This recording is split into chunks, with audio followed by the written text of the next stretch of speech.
This video is kind of a mess, I don't know. Hello everyone, welcome back to my channel. As you can tell, the vibes here are a little more chill than normal. And that is because it is a Sunday and those are Sunday vibes, chill. So I thought that because it's a Sunday and I'm just chilling, as I've made very clear, that I might do a reading vlog. And you may ask yourself why? Because I used to ask myself that question. Why do people do reading vlogs? Who cares that I'm sitting around all day reading? And that's a great question. I used to think reading vlogs were kind of dumb until yesterday when I spent a long time watching these 24-hour like readathon vlog things, and I was hooked. I was so interested, and I'm not gonna do a 24-hour reading challenge thing because I don't know, that's a lot. Plus that sounds like it would be something fun to do with multiple people, which are the videos that I've watched. There's like a few different YouTubers kind of all doing it together, and so that's that whole vibe. So I'm not really gonna be doing that, but I just thought it would be fun to do a reading vlog because for some reason I think they're entertaining, so maybe you'll think they're entertaining as well. So the current book that I'm reading is The Night Circus by Erin Morgenstern, and if you watched my May wrap-up and June TBR, then you should be proud of me because it's on my June TBR and I'm reading it. So far I'm really liking this book. I'm about that far in it. I am really just wanting the romance part to pick up a little bit. I know that it's coming, but I'm just ready for it. But my overall feeling so far is I love the vibe of this book. Oh my gosh, take a shot each time I say vibe in this dumb video. But the mood, the setting of this book is just so dreamy. It takes place in London in the really late 1800s, early 1900s, and they are creating this magical circus, and it's just, ugh, I love the vibe.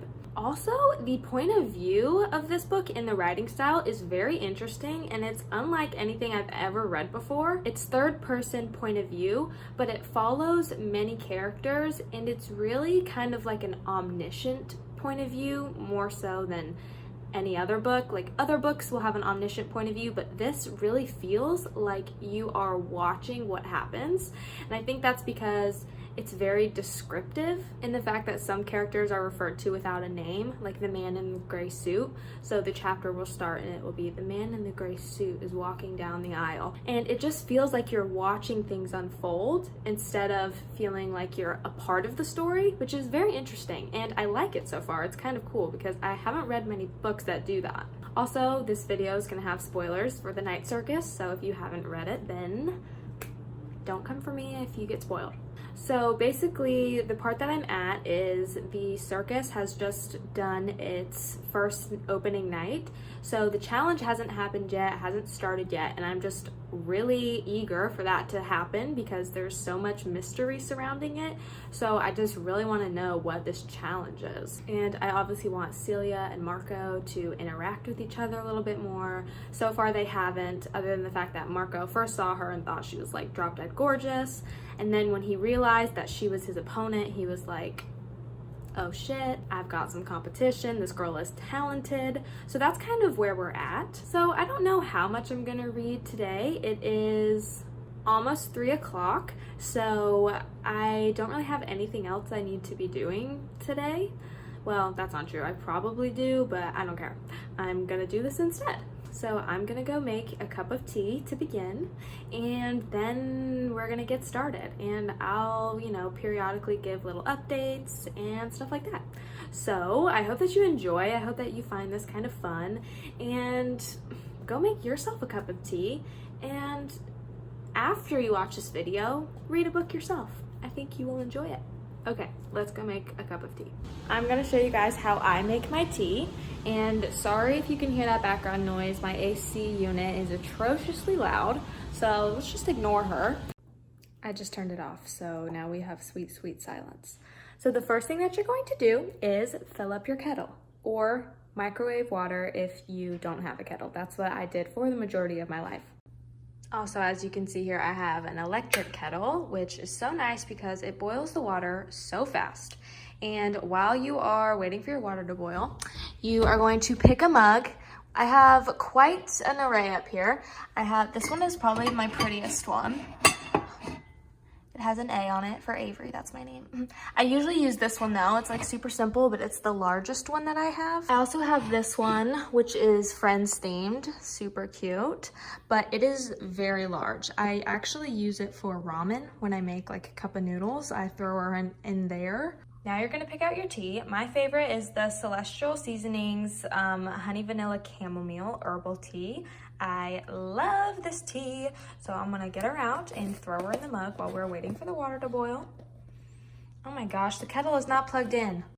Okay, now our water is actually going to begin to boil. Okay, so we're gonna plop her in there, and while we are waiting for the water to boil, we are going to get the beautiful things that we're gonna put in our tea.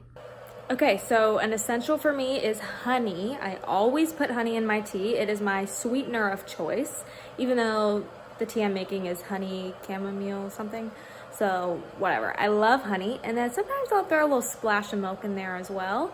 But honey is a staple and I will die on that hill. Okay, so as we can see, our water is boiling. So we are going to pour it into our mug.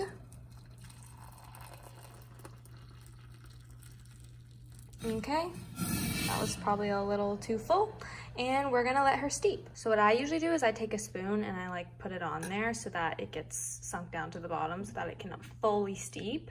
So, I mean, you don't have to call me a genius, but whatever. And I know there probably is a certain amount of time that you need to wait to let it steep, but I usually just let it sit for, I don't know, until I remember that it's there, because usually I'll forget about it. But I would say 3 to 4 minutes is probably your best bet. Okay, I think it has steeped for enough time. I don't know, I can never really tell. Usually I just go by the color of it, but I don't know.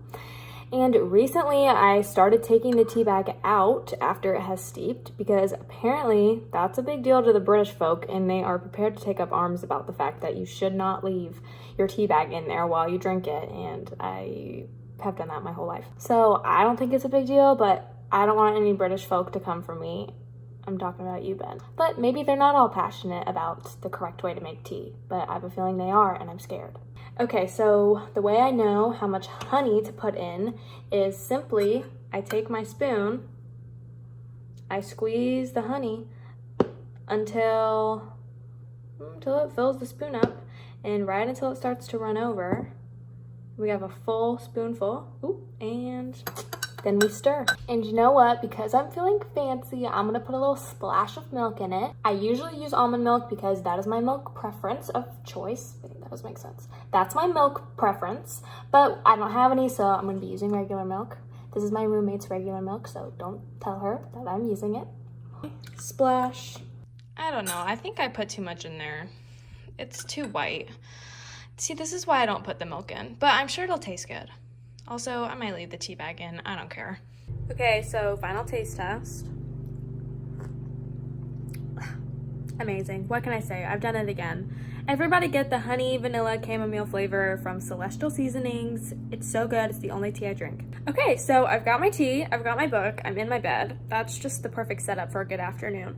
So I'm going to start reading, and yeah, I guess you're gonna watch me now.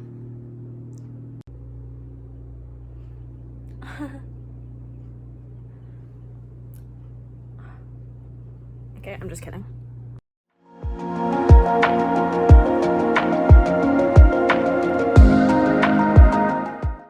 Okay, so little Night Circus update.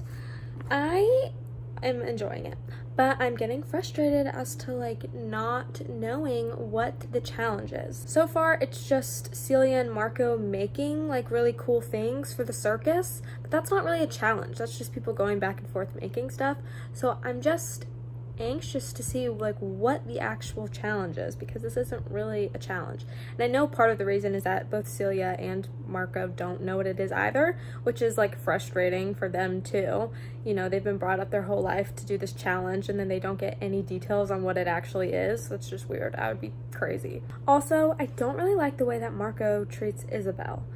it's obvious that he doesn't care about her the same way that she cares about him, and he's just kind of stringing her along, and I understand he's just very focused on the challenge, but he is just being very dismissive of her, and I think he just needs to go ahead and like break up with her, or their relationship's kind of weird, but just tell her like how he feels, because I feel bad for her. She seems like a nice girl. That's all I have to say for now.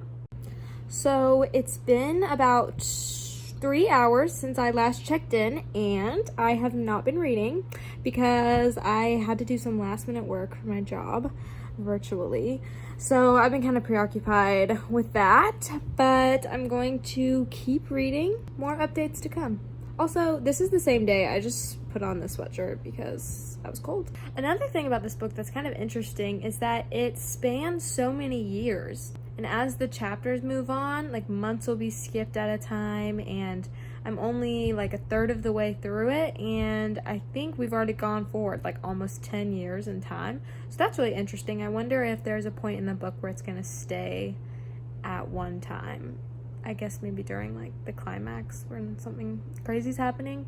But that's kind of interesting. I never have really read a book like that, unlike any other book I've ever read. So this is a pretty pathetic excuse for a reading vlog. So it is about 4 hours since my last clip. It's 11 o'clock. And I did spend a good hour reading after that last clip. But then I was really planning on just going hard today. But then my roommates got home and I was out there mingling with them for a few hours. But I'm enjoying the book. Celia just found out that Marco is her opponent, which is exciting. I'm just ready for them to fall in love. We are about, let's see, I don't even know what page, but I'm about halfway through the book and they like haven't even fallen in love yet. And I'm like ready for that because, you know, the description and the reviews say it's like this amazing romance and they like haven't even spoken to each other for more than a minute at a time. So I'm ready for it to happen. But I really just love the vibes of this book. It feels so magical, and I want to go to a circus. Well, I don't want to go to any circus. I want to go to a magic circus now. I don't know if that exists, but I'll be forever disappointed. I wonder if I could Google that.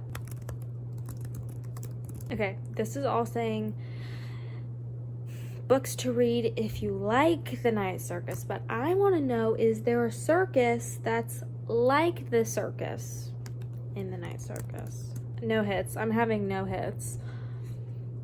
That's depressing. Okay, I'll have to start it. I will have to start the Night Circus. So hit me up if you like want to be a part of that. Okay, update. I kind of ship Celia and Frederick. Is that his name? Friedrich? Kind of looks like Friedrich. I don't know. But the clockmaker. They're like friends and it's kind of flirty and I think they like each other. So I don't know. I'm digging that. But I know she's gonna eventually be with Marco, but it's like it just hasn't happened yet.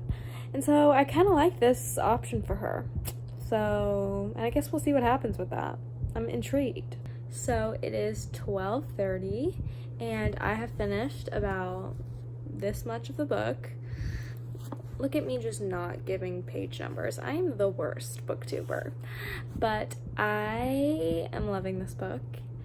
Marco and Celia are finally feeling each other, which I'm here for. So that's really exciting. And the book is so magical. That's really just the only word I have to describe it. So I think I'm going to go to bed for tonight. I feel good with the progress that I made today. Hopefully I can finish it tomorrow. So I will pick up with you the next time I pick up with this book. Good morning. It's actually 6 o'clock in the evening, but for all intents and purposes, good morning. It is the next day. And this vlog is just becoming more and more unhinged, but I think we're just gonna roll with it. Today, I am running out to run some errands, and I'm going to run by one of my favorite used bookstores. So I thought I would just take you along with me to that. I'm not really looking for anything specific. I am looking for some things to get for this project that I have to do for one of my classes. I'm not really planning on buying any like books. We're just gonna browse and see what we see. Let's go.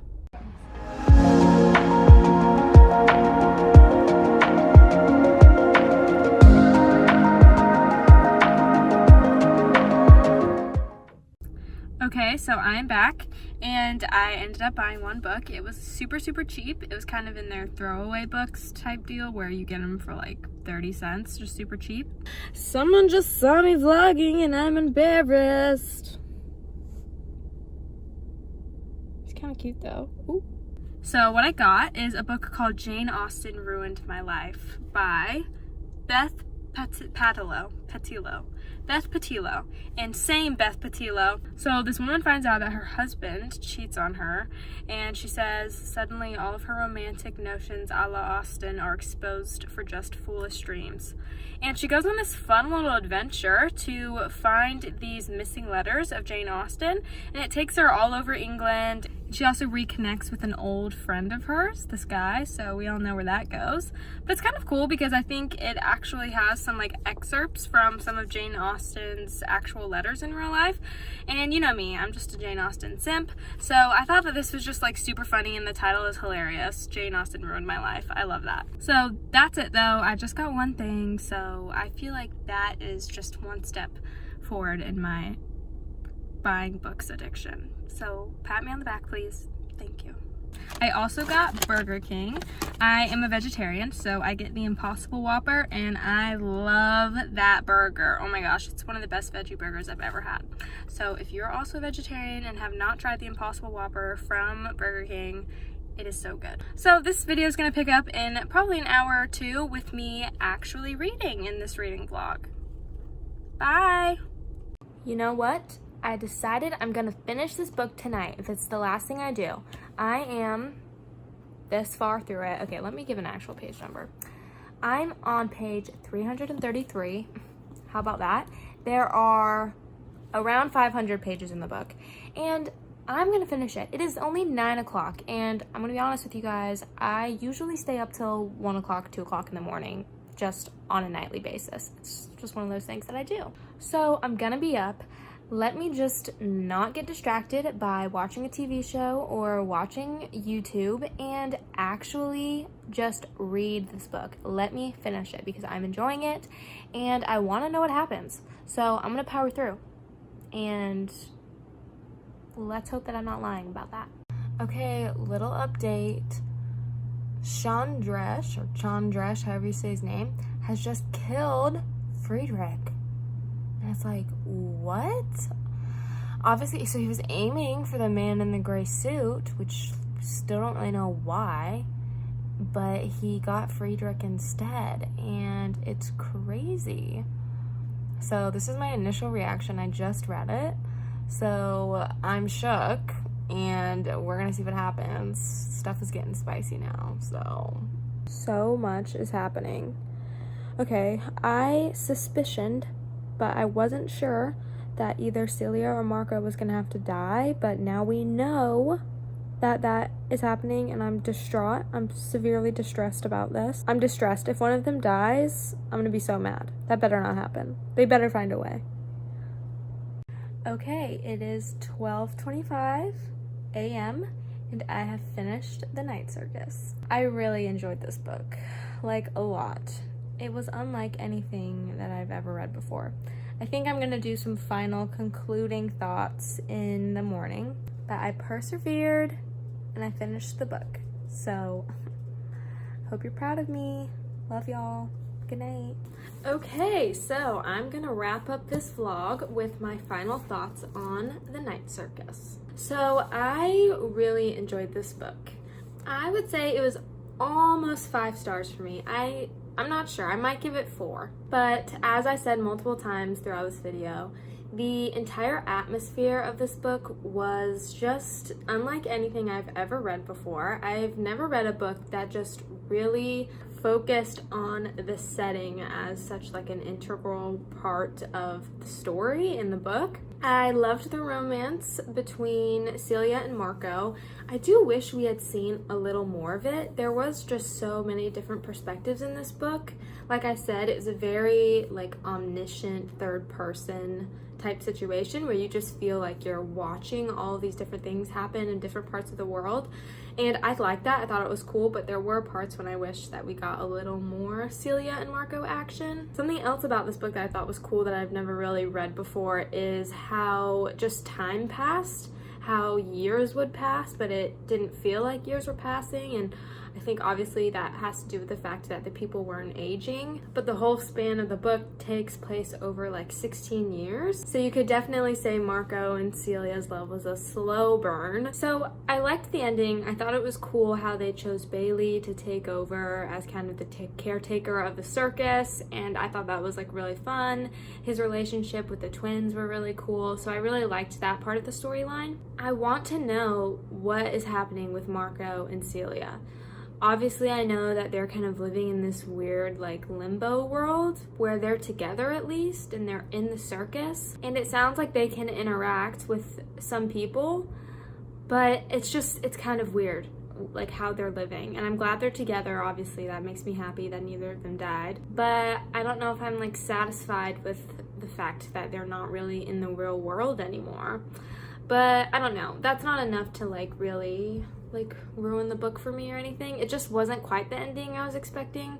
It didn't feel like as much of a happy ending as I would have liked. But I would say the one thing that this book did, which was just extremely surprising, is it really evoked this feeling of nostalgia for something that I've never been to and never experienced. Specifically the little sections in between chapters that were in second person, where it describes you walking through the circus. It says you walk through the circus and you go into this tent and blah blah blah blah blah, and it really just feels like you're there, and it like made me sad that I was never going to be able to experience that.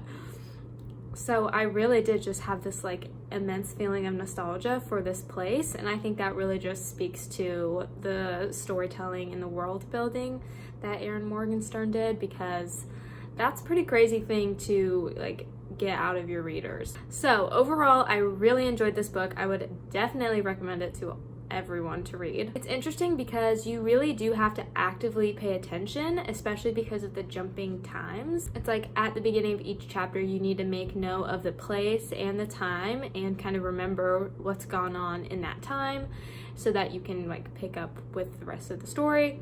So that was just really interesting, and I thought it was pretty cool. I really enjoyed this book. I think if I could do half stars on Goodreads, I would give it 4.5. But I think I'm just gonna give it 4 for now. Also, I think Goodreads should really bring in half stars, because sometimes you really don't want to give a book 5 stars because it's not quite 5 stars, but you also don't think 4 stars is enough, and I just feel like 4.5 would be perfect. I would very much appreciate half stars. So Goodreads, if you're watching this, give us half stars. Also, you remember how I said that I thought that Celia and Friedrich were like kind of into each other? I read a note that Erin Morgenstern said that they did have a romance, and she said it was like very, very vague and not completely implied, but she said that they did have a romance, and I was like, I knew it. So I was glad to hear that. Obviously, her and Marco were endgame, but I really liked their relationship too. And I still feel bad for Isabel, like justice for Isabel. Marco kind of strung her along for a while, but then also I'm kind of wondering, like, is it her fault? Should she have kind of gotten the hint that he didn't love her, but she thought he did? I don't know. That whole situation is a little murky, but that is it for this video. I hope that you enjoyed this really just chaotic vlog. I don't know. I enjoyed making the vlog. I hope that you enjoyed watching it. Let me know if you think I should do any more reading vlogs, because I think they're kind of fun. Anyway, thank you so much for watching. If you enjoyed and want to see more content from me, then subscribe and you can see all my videos when they come out. It's crazy how that works. Also, give this video a thumbs up if you enjoyed it, and comment and let me know if you have any thoughts on the Night Circus. And yeah, anyway, okay, thanks for watching, and I will see you in my next video. Peace.